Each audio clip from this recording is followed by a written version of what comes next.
Hello दोस्तों, हिंदी जो है वीरेंद्र सिंह में आपका एक बार फिर से स्वागत है। आदिकाल की प्रीवियस पेपर की एक क्लास हमने पहले ली थी, ये दूसरा भाग है इसका। पृथ्वी और रासों में कितने समय हैं? वो हैं 69, 69 समय या सर्ग एक ही बात है। इसके लेखक कौन है? चंद्र बरदाई हैं। 68 प्रकार के छंदों का पृथ्वी और रासों में प्रयोग हुआ है। चंद्र बरदाई को छपैया चंद बहुत प्रिय है। और चंद्र बरदाई को हिंदी का पहला महाकवि, यहाँ क्या महाकवि, और इनकी रचना जो पृथ्वी और रासो, उसको महाकाव्य माना है आचार्य रामचंद्र शुक्ल ने। वैसे अगर प्रश्न आ जाए, हिंदी का पहला जो कवि है वो सरपाद है, राहुल संकीर्तन के अनुसार। पहली रचना देवसेन की, श्रावकाचार। और अगर हम पूछ ले कि हिंदी में खड़ी बोली का सबसे पहले प्रयोग किसने किया, अमीर खुसरो खड़ी बोली के आदि कवि कहे जाते हैं वो। और उसके बाद अगर ये प्रश्न आए कि आधुनिक खड़ी बोली के जो कवि हैं वो प्रथम कवि कौन है, श्रीधर पाठक हैं। और आधुनिक खड़ी बोली के महाकाव्य कौन है, कौन सा है, प्रिया प्रवास। और उसके बाद और कवि कौन है, हरिओद। ठीक है, महाकवि कौन है, हरिओद खड़ी बोली का। तो जो ये क्लास है हमने बनाई हुई है, आप प्ले लिस्ट में जाके देख सकते हैं, हिंदी में प्रथम रचना और प्रथम कवि कौन है। अब अगला प्रश्न देखते हैं। भाषा की कसौटी पर यदि किसी ग्रंथ को कसते हैं तो और भी निराश होना पड़ता है, क्योंकि वह बहुत वीक ठिकाने हैं, उसमें व्याकरण आदि की कोई व्यवस्था नहीं है। ये पृथ्वी रासों के बारे में कहा है आचार्य रामचंद्र शुक्ल ने। उसके बाद निम्नलिखित में से कड़वक शैली का प्रयोग नहीं हुआ है। पहुड़ दोहा में नहीं हुआ, पहुड़ दोहा में कड़वक शैली का प्रयोग नहीं हुआ है। जम्बू स्वामी चरित्र, परम चरित्र, महापुराण में कड़वक शैली का प्रयोग हुआ है। उसके बाद जो है दोहों के बाद चौपाई का प्रयोग, इस तरह कड़वक शैली का प्रयोग होता है। ठीक है, सांकेतिक अर्थ रखने के कारण इनकी वाणियों की भाषा संध्या भाषा कहा जाता था। किसको? ये है सिद्धों की भाषा को। जो सिद्धों की भाषा है उसमें क्या संकेतिक संकेत होते थे, तो उन संकेतों के कारण से संध्या भाषा कहा जाना लगा। इसको हम उलट भाषिया, मतलब कहना कुछ और चाह रहे हैं, कहा कुछ है और समझा कुछ और जाता है, तो ये इस तरह संध्या भाषा। सिद्ध साहित्य में प्रथम कवि देखा मैंने अभी बताया था, सरपाद है। और इन्हें सरोजवज्र, राहुल भद्र आदि नामों से जाना जाता है। सिद्धों में सबसे पुराने सरपाद हैं। ठीक है, अगला प्रश्न है। आदिकाल में किस कवि की भाषा हिंदी में वर्तमान रूप में सर्वाधिक निकट है? अमीर खुसरो, क्योंकि खड़ी बोली की थी तो इन्हीं की होगी ना। आदिकाल के कवि अमीर खुसरो की भाषा हिंदी के वर्तमान रूप में सर्वाधिक निकट है। मुल्ला दाऊद निर्गुण धारा के सूफी शाखा के कवि हैं। मुल्ला दाऊद ने अवधी भाषा में छुपाई दोहा छंद में चंदाय नामक कृति 1379 ईस्वी में लिखी, जिसे पहली रचना माना जाता है। ठीक है, मुल्ला दाऊद को राम कुमार वर्मा ने सूफी धारा का प्रथम कवि माना है। ठीक है, डॉक्टर माता प्रसाद गुप्त ने चंदायन को लोर कथा, लोर कहा है, को लोर कथा नाम से अभिहित किया है। जबकि चंद्र बरदाई की कृति रासो, विद्यापति की कीर्तिलता और कीर्ति प्रताका, अहमद मान की संदेश राक्षस, हजारी प्रसाद द्विवेदी इनको पहला वो मानते हैं, कवि मानते हैं। ठीक है, आदिकाल का जो कि पहला धर्मेंद्र, जो धर्म से अलग, धर्मोत्तर, जो अहमद मान की जो संदेश राक्षक है वो जो है, इससे पहले जो रचनाएं थी वो धर्म से संबंधित थी, धार्मिक थी, तो ये धर्म से इतर थी। ठीक है, और अमीर खुसरो की कृतियों की संख्या 100 बताई जाती है। इनमें से प्रमुख खलिक बारी, दो सुखने, मुकरिया, गजल आदि। ठीक है, उसके बाद पृथ्वीराज रासो की प्रमुख रस कौन सा है? वीर और सिंगार रस प्रमुख है।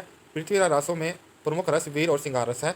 पृथ्वीराज रासो की साहित्य की प्रमुख जो है, रासो साहित्य की प्रमुख रचना है। इसमें 68 छंदों का प्रयोग है। ठीक है, और हाँ, जो ये है पृथ्वीराज रासो, ये इसके पुत्र जलहन ने पूरी की थी। और ये जो सुखी संवाद में रूप में चित्रित है ये। ठीक है, आचार्य रामचंद्र शुक्ल ने चंद्र बरदाई को हिंदी का पहला महाकवि और इसकी जो रचना है पृथ्वीराज रासो, उसको महाकाव्य माना है। आदिकाल की प्रसिद्ध है पंक्तियां, भला हुआ जू मरिया ब्राह्मण मारा कंतु, तो ये किसकी है? हेमचंद्र की। ठीक है, हेमचंद्र जो है गुजरात के सोलंकी राजा सिद्धराज जयसिंह और उसके भतीजे कुमारपाल के दरबारी थे। इनकी जो रचना है सिद्ध हेमचंद्र शब्दानुशासन, ये व्याकरण ग्रंथ है। कुमारपाल चरित्र, योग छात्र और प्राकृत व्याकरण, छंदो अनुशासन, देसी नाम वाला कोश। उसके बाद राहुल संकीर्तन हिंदी का पहला कवि किसे माना है? सारापाद को माना है। ठीक है, और राम कुमार वर्मा शंभू को मानते हैं। ठीक है, शिव सिंह सेगर ने पुष्पदंत को हिंदी का पहला कवि माना है। और शुक्ल ने चंद्र बरदाई को हिंदी का पहला महाकवि। ठीक है, महाकवि अलग है और कवि अलग है। सिद्धों की वाणियों को हिंदी काव्यधारा के नाम से किसने संग्रहित किया?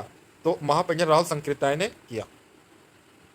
और महाउपाध्याय हर प्रसाद शास्त्री द्वारा जो संपादित ग्रंथ था बोध गान और दोहा में सरपा और कृष्णाचार्य के दोहे संग्रहित है। ठीक है, देखिए एक क्वेश्चन से ना हमें कितने क्वेश्चन मिल रहे हैं। एक क्वेश्चन में हमें देखो इसमें जो उसके आसपास की रचना है उसके बारे में जानकारी मिल जाती है। आदिकाल के कवि सरापाद की काव्य परंपरा में विकसित नाथ पंथ के हठ योग का पलवन आगे चलकर इनमें से किस कवि में हुआ? कबीरदास में हुआ। ठीक है, ये राजस्थान में आया हुआ है। आदिकाल के कवि सरापाद काव्य परंपरा में विकसित नाथ पंथ हठ योग का पलवन आगे चलकर कबीर में हुआ। बौद्ध धर्म के सिद्धांतों को देश में बदलती हुई परिस्थितियों ने जिन नवीन भावनाओं की सृष्टि की, उन्हीं के परिणाम स्वरूप सिद्ध साहित्य का रूपरेखा तैयार हुई। सिद्ध साहित्य का प्रादुर्भाव विषयक यह कथन किसका है? ये किसका है? रामकुमार वर्मा का। बौद्ध धर्म के सिद्धांतों में देश की बदलती हुई परिस्थितियों ने जिन नवीन भावनाओं की सृष्टि की, उन्हीं के परिणाम स्वरूप सिद्ध साहित्य की रूपरेखा तैयार हुई। सिद्ध साहित्य का प्रादुर्भाव विषयक रामकुमार वर्मा ने कहा है। नागरिक प्रचारणी सभा से प्रकाशित पृथ्वीराज रासो का संस्कृत प्रमाण को मानने वाले विद्वान कौन से हैं? Colonel Tod. ये कर्नल टोड है ना, राजस्थान के जो इतिहास के पितामह कहे जाते हैं। और आप इस तरह याद रखना, क्यों हमें ये क्वेश्चन आते हैं भी कौन इसे प्रमाणिक मानता है, कौन अप्रमाणिक मानता है। तो ये याद रखना, जो कर्नल टोड है ये राजस्थान के क्या है? इतिहास के जनक माने। इन्होंने इतिहास पुस्तकें लिखी थी। और कर्नल टोड क्या है कि अब ये राजस्थान से है तो इसको सही मानेगा। पर ये कवि राजा श्यामल दास और गौरी शंकर हीरानंद होजा है, ये किसके शिष्य थे? श्यामल दास के। तो ये इसको अप्रमाणिक मानते हैं। तो ऐसे लगा दोनों गुरु शिष्य मानते हैं। रामचंद्र शुक्ल भी इसको अप्रमाणिक मानते हैं। ठीक है, ये आपने ध्यान रखना है। देखिए आगे ये भी है, इसकी टेबल भी है। देखिए प्रमाणिक श्याम सुंदर दास मानते हैं, मिश्र बंधु मानते हैं, प्रमाणिक मोहनलाल विष्णुलाल पांडे मानते हैं, कर्नल टोड। कर्नल टोड से मैंने बता दिया कि ये जो है पृथ्वीराज रासो राजस्थान से है। ठीक है।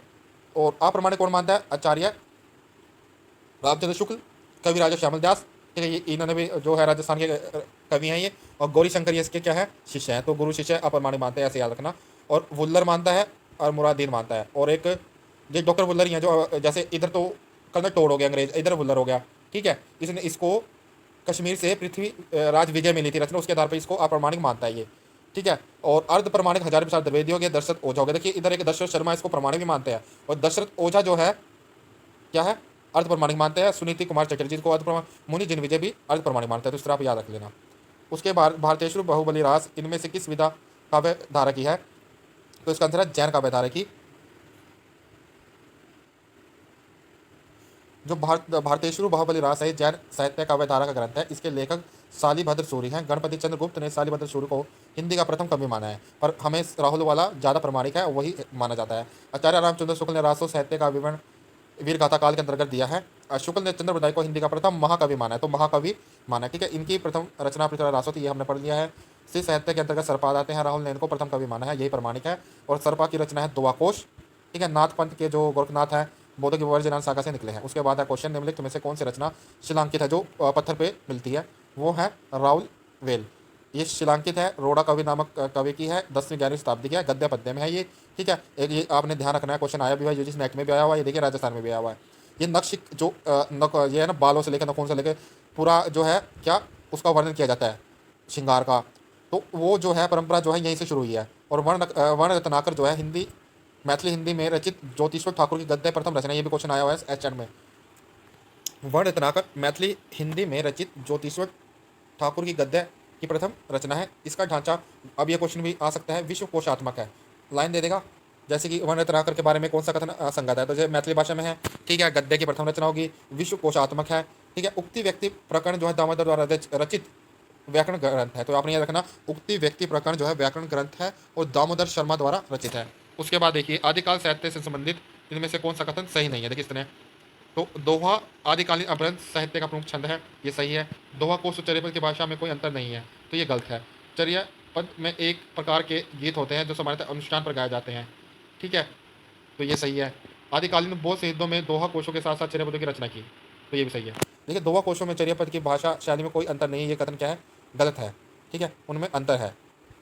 और दोहा आदिकालीन अपभ्रंश साहित्य का छंद है। ठीक है, दोहा चर्यापद जो है एक प्रकार के गीत हैं जो अनुष्ठान के समय गाए जाते हैं। और आदिकाल में जो बौद्ध सिद्ध हैं दोहा कोशों के साथ साथ चर्यापद की रचना भी की। उसके बाद देखिए इसमें विकल्प में सुमेलित नहीं होता है, पहला ही नहीं है। जो प्रबंध चिंतामणि मेरु तंग की है, पहुड़ दोहा राम सिंह की है, नेमिनाथ चरु हरिभद्र सूर्य की है, भविष्य का धनपाल की है। तो जैसे धन का भविष्य का ऐसे याद कर रखा है मैंने, तो ये धन का भविष्य का, तो भविष्य धनपाल। ठीक है, प्रबंध चिंतामणि मेरु तुंग। ठीक है, पहुड़ दोहा राम सिंह, नेमिनाथ चरित्र चरु चरित्र हरिभद्र सूरी, भविष्य का धनपाल, नेमिनाथ चरु जो है विनय चंद्र सूरी। ठीक है, देखिए नेमिनाथ चरु चरित्र है हरिभद्र सूरी, और नेमिनाथ जो है देखिए यहाँ पे चरपऊ, तो ये विनय चंद्र की है, तो इसमें पा गया ना। ठीक है, तो ये विनय चंद्र की है, और सिंपल आए तो हरिभद्र सूर्य की है। तो आपने ये ध्यान रखना। इस तरह आपकी क्लास आज समाप्त होती है। अगर आपको ये अच्छी लगी तो प्लीज़ इसको सब्सक्राइब, लाइक और शेयर करें। मिलते हैं अगली वीडियो में, धन्यवाद।